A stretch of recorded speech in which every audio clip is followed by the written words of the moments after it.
बिस्मिल्लाहिर्रहमानिर्रहीम। एक नई वीडियो को लेकर हाज़िर खिदमत हैं। गोट फार्मर के लिए अहम मालूमात। पेशकश समर गोट फार्म फालिया मंडी बहाउद्दी।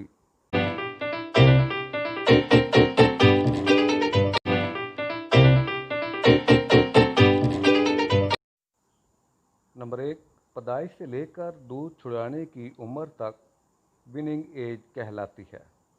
नंबर 2, बलोगत की उम्र अडल्ट एज कहलाती है। नस्ल कशी की उम्र ब्रीडिंग एज कहलाती है। नंबर 4, बकरियां फितरी तौर पर बहुत तजस्सुस पसंद वाक़या हुई हैं।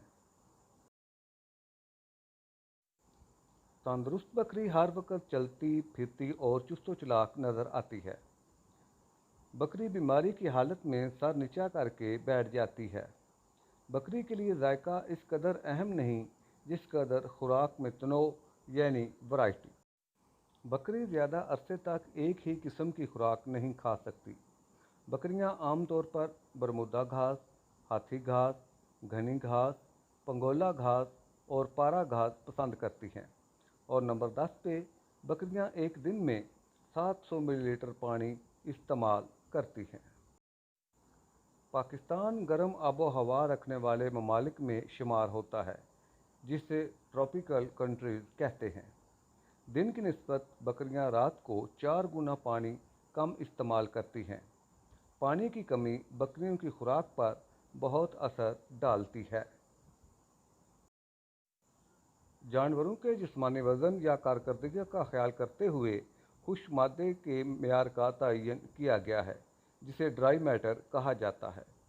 बकरियों की खुराक में खुश्क मादा यानी ड्राई मैटर 3% से ज़्यादा इस्तेमाल नहीं किया जाता।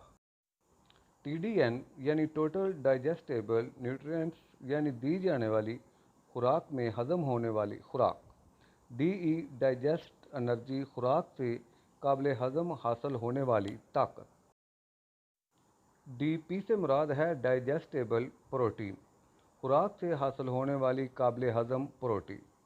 और नंबर 19 पे है, कामयाब फार्मिंग के लिए ज़रूरी है कि फार्म पर इतने ही जानवर रखें जिनकी परवरिश निगहदाश्त बआसानी कर सकते हों। और आखिर में 20 नंबर पे है, पैदाइश के बाद बच्चों में ग्रोथ करने की शरह 4 से 6 माह की उम्र में बहुत ज़्यादा होती है, बशर्ते कि उनकी खुराक मतवाज़न हो। समर गोट फार्म और आप तरक्की के अमल में साथ साथ चैनल की हौसला अफजाई कीजिए और चैनल को लाइक कीजिए, सब्सक्राइब कीजिए और चैनल की बेहतरी के लिए तजावीज़ दीजिए। पाकिस्तान जिंदाबाद।